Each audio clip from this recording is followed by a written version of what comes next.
ഇന്ന് നമുക്ക് ചുറ്റും നിരീക്ഷിച്ചാൽ കാണാൻ സാധിക്കും. ആൾക്കാർ ഇങ്ങനെ കുതിച്ചു പായുണ്ടാവും. വൈകുന്നേരം നമ്മൾ ഈ ബീവറേജിന്റെ ഒക്കെ ഷോപ്പുകളിൽ പോയി നിന്ന് കഴിഞ്ഞാൽ അവിടെ ക്യൂ നിന്ന് ആൾക്കാർ ഇങ്ങനെ മദ്യങ്ങളും അതെല്ലാം വാങ്ങിക്കുന്നതാണ്. അല്ലെങ്കിൽ ഏതെങ്കിലും കോറിഡോറിലൊക്കെ പോയി കഴിഞ്ഞാൽ അവിടെയൊക്കെ പലതരത്തിലുള്ള വിൽപ്പനകൾ, ലഹരി മരുന്നിന്റെ വിൽപ്പനകൾ പലതും നടക്കുന്നുണ്ട് നമ്മുടെ നാട്ടിൽ. നമ്മുടെ യുവതലമുറ മയക്കുമരുന്നിനും മദ്യത്തിനും എല്ലാം അടിമയായിക്കൊണ്ട്. അപ്പോൾ ഇത് നമുക്ക് നിർത്തണമെങ്കിൽ നമ്മുടെ മക്കളെ നമ്മൾ ശരിയായ രീതിയിൽ വളർത്തിക്കൊണ്ടുവരണം. അതിന് അച്ഛനും അമ്മയും മാതൃകയായിരിക്കണം. ഭഗവാൻ തന്നെ പറയുന്നുണ്ട്, യദ്യദാചരതി ശ്രേഷ്ഠഃ തത്തത് ദേവേതരോ ജനഃ സായത് പ്രമാണം കുരുതേ ലോകസ്തദൻ വർത്തതേ. ശ്രേഷ്ഠന്മാർ എന്താണോ ആചരിക്കുന്നത് അതിന് മറ്റുള്ളവരും പിന്തുടരും. അവരെന്താണോ പ്രമാണമാക്കുന്നത് അതിന് മറ്റുള്ളവരും പിന്തുടരും. കുട്ടികളെ സംബന്ധിച്ച് ശ്രേഷ്ഠന്മാരെന്ന് പറയുന്നത് അവരുടെ അച്ഛനും അമ്മയാണ്. അച്ഛൻ മദ്യപാനിയാണ്, അല്ലെങ്കിൽ മയക്കുമരുന്നൊക്കെ ഉപയോഗിക്കുന്ന മക്കൾ എന്നാവും, സംശയമില്ല. അപ്പം നമ്മൾ മാതൃകാപരമായിട്ടുള്ള ഒരു ജീവിതം നയിക്കണം. അതിലെ വീട്ടിൽ എന്നും വഴക്കും വക്കാനുമാണെങ്കിൽ കുട്ടികൾ അതന്നെ പിന്തുടരും. കല്യാണം കഴിഞ്ഞ് പോയാലും അതന്നെ പിന്തുടരും. ഇല്ലേ? വീട് ഒരു നരകമാക്കി മാറ്റും. വഴക്കടിക്കുന്ന വീടല്ല, അത് നരകമാണ്. മുമ്പൊരു സർദാർജിയുടെ ഒരു കഥ കേട്ടിട്ടുണ്ട്. ഈ സ്ഥിരം ഓഫീസിൽ വൈകി എത്തുന്ന ആളാണ്, പ്രൈവറ്റ് ഓഫീസറാണ്. അപ്പൊ അതിന്റെ മാനേജർ എപ്പോഴും ചെയ്ത് പറയും. അപ്പൊ ഇയാൾ ഓരോ കാരണം പറയും, ബസ് വൈകി, അല്ലെങ്കിൽ വഴി ബ്ലോക്ക് ആയിരുന്നു, മറ്റേ ആക്സിഡന്റ് കണ്ടു, ആക്സിഡന്റ് ആയിരുന്നു വഴിയിൽ, പലതും ഇങ്ങനെ കാരണങ്ങൾ പറയും. അല്ലെങ്കിൽ മഴയായിരുന്നു, പലതും ഇങ്ങനെ പറയും. ഒരു ദിവസം മാനേജർ പറഞ്ഞു, വീട്ടിലേക്ക് വെക്കാം, ഒന്ന് വൈകിട്ടാണ് എത്തിയത്. 10 മണിക്ക് എത്തേണ്ട ആൾ 11 മണി 12 മണി എത്തുമ്പോൾ. അപ്പൊ ഒന്ന് ജോലിക്ക് കയറാൻ പറ്റും, വീട്ടിലേക്ക് വെക്കണം പറഞ്ഞു. അപ്പൊ സർദാർജി അയാൾ ചോദിച്ചു, മാനേജർ ചോദിച്ചു, സാർ ഞാൻ എവിടേക്കാ പോകേണ്ടത് ചോദിച്ചു. നീ ഏതെങ്കിലും നരകത്തിലേക്ക് പോകുമോ? അപ്പൊ ഇതേപോലെ അയാൾ നേരെ വീട്ടിലേക്ക് വന്നു. അപ്പോ ഭാര്യ ചോദിച്ചു, എന്താ നിങ്ങൾ നേരത്തെ വന്നിരിക്കുന്നത്? അത് നടന്ന സംഭവങ്ങളൊക്കെ പറഞ്ഞു. മാനേജറുമായിട്ട് ഇങ്ങനെ വർത്തമാനം പറയേണ്ടി വന്നു. വീട്ടിലേക്ക് വെച്ചോളാൻ പറഞ്ഞു. അല്ല, ഞാൻ അയാളടുത്ത് ചോദിച്ചു എവിടേക്കാ പോകേണ്ടത് ചോദിച്ചു, ഏതെങ്കിലും നരകത്തിലേക്ക് വെച്ചോളാൻ പറഞ്ഞു. അപ്പൊ ഞാൻ നേരെ വീട്ടിലേക്ക് കൊണ്ടുവന്നു. വഴക്കടിക്കുന്ന ഒരു നരകം. ഭാര്യയും ഭർത്താവും കൊണ്ട് വഴക്ക് കൂടുന്ന വീട് നരകം തന്നെയാണ്. അപ്പൊ നമ്മൾ അച്ഛനും അമ്മയും മാതൃകാപരമായുള്ള ജീവിതം നയിക്കണം. കുട്ടികളിൽ ദൈവഭക്തിയുള്ള കുട്ടികളാക്കി വളർത്തിക്കൊണ്ടുവരണം. ദൈവം ഉണ്ടോ ഇല്ലയോ എന്നുള്ളതൊന്നും ഒരു വിഷയമല്ല. വാല്യൂസ് ഉള്ള കുട്ടികളായി വളർത്തിക്കൊണ്ടുവരാൻ വേണ്ടി അവരെ ദൈവവിശ്വാസമുള്ളവരാക്കി, നമുക്ക് ഇതൊരു ശക്തിയുണ്ട് എന്നുള്ള ബോധം അവർ വളർത്തിക്കൊണ്ടുവരണം. വൈകുന്നേരങ്ങളിൽ വിളക്ക് വെച്ച് ഭജന ചെല്ലണം. അതേപോലെ അത് മാത്രം പോരാ, അവരെ ശ്രദ്ധിച്ചിട്ട് അവരുടെ കൂട്ടുകാരാരാണ്? കൂട്ടുകാർ മദ്യപാനികളാണോ, മയക്കുമരുന്ന് ഉപയോഗിക്കുന്നവരാണോ, മറ്റുള്ളവരെ കുറ്റം പറയുന്ന ദുഷ്ടന്മാരാണോ, നിരീശ്വരവാദികളാണോ? അങ്ങനെയുള്ള ദുഷ്ടവർഗങ്ങളെ നമ്മൾ അവരെ കൂട്ടുകെട്ടുന്നു ഒഴിവാക്കണം.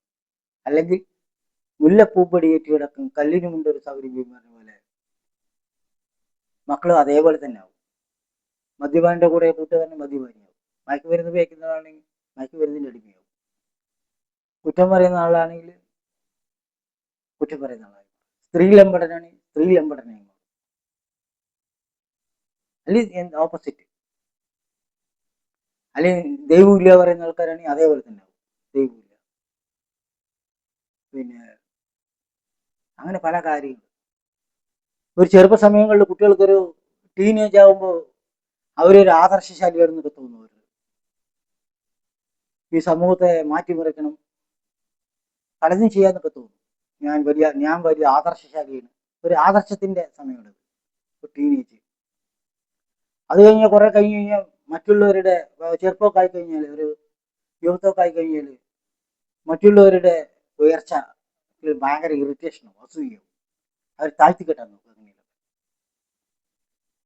ഒരു 10-50 വയസ്സായി കഴിഞ്ഞാൽ ഒരു കുമ്പ പോലുള്ള ഒരു വലിയ വയറ് വരും, ഗർഭമെന്ന് തോന്നും നമുക്ക്. വയറ് നോക്കി നമുക്ക് വയസ്സ് പറയാം, 50 വയസ്സ്. പിന്നെ പുരാണ തത്വങ്ങളൊക്കെ പറയാൻ തുടങ്ങും. പണ്ട് ഇങ്ങനെയായിരുന്നു, ശ്ലോകങ്ങളൊക്കെ ഉദ്ധരിക്കാൻ തുടങ്ങും. ഞങ്ങളുടെ സമയത്ത് അങ്ങനെയായിരുന്നു ഇങ്ങനെയായിരുന്നു. അത് കഴിഞ്ഞ് കുറെ കഴിഞ്ഞ് കണ്ണടയൊക്കെ വെക്കുന്ന കാണാം. കുറെ കഴിഞ്ഞ് വയസ്സായി കഴിഞ്ഞാൽ ഒരു 10-15 വയസ്സ് വരെ ഒരാൾ ജീവിക്കുന്നു.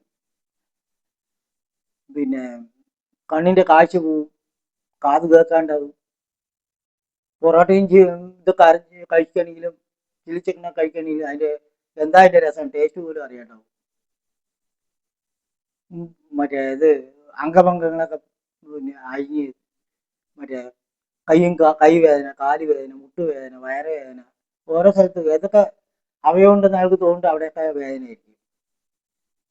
പല്ലൊക്കെ പോകും, വടിയും കുത്തിയായിരിക്കും നടന്നത്. എങ്കിലും ആഗ്രഹങ്ങൾ മാത്രം മാറില്ല. ലോട്ടറി കിട്ടണം, കോടികൾ സമ്പാദിക്കണം, ആ ആഗ്രഹങ്ങളും മാറില്ല. കുറെ കഴിയുമ്പോൾ ഓർമ്മശക്തികളുടെ പോവുക മാത്രമല്ല, മറ്റുള്ളവരുടെ മുന്നിൽ ഒരു പരിഹാസ്യ കഥാപാത്രമായി മാറും.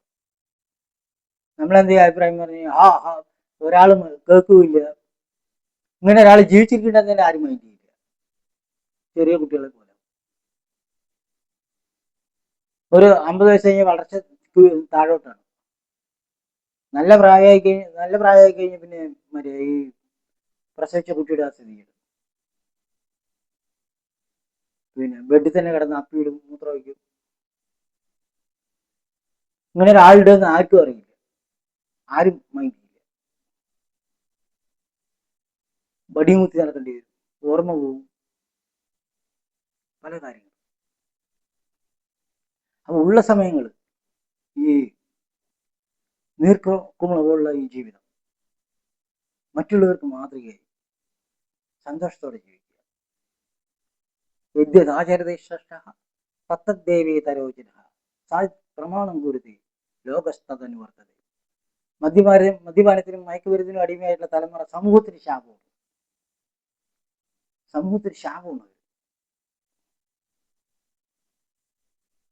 അപ്പോൾ നമ്മൾ നല്ല രീതിയിൽ സമയമില്ല എന്ന് പറഞ്ഞിട്ട് ഓടുന്നതിന് പകരം വാല്യൂസ് ഉള്ള കുട്ടികളായിട്ട് വളർത്തിക്കൊണ്ടുവരാൻ നമ്മുടെ കുടുംബത്തിൽ തന്നെ അതിന്റെ ശ്രമം തുടങ്ങണം. Thank you very much for watching this video. Thanks a lot. ഈ വീഡിയോ നിങ്ങൾക്ക് പ്രയോജനപ്പെടുകയാണെങ്കിൽ മാത്രം സബ്സ്ക്രൈബ് ചെയ്യുക. ഒരുപാട് ഈ വിഷയങ്ങളെ സംബന്ധിച്ചിട്ട് ഈ ജീവിതഭാരങ്ങൾ ഇറക്കി വയ്ക്കാനും ഒരുപാട് വിഷയങ്ങൾ നമ്മൾ ചർച്ച ചെയ്തിട്ടുണ്ട്. 1000-800ഓളം വീഡിയോ ആയിക്കൊണ്ടിരിക്കുകയാണ്, അതിൽ കഴിഞ്ഞുകൊണ്ടിരിക്കുകയാണ്. എല്ലാവരും അതിൽ പറ്റുന്ന വീഡിയോകളൊക്കെ കാണണം. താങ്ക്സ്.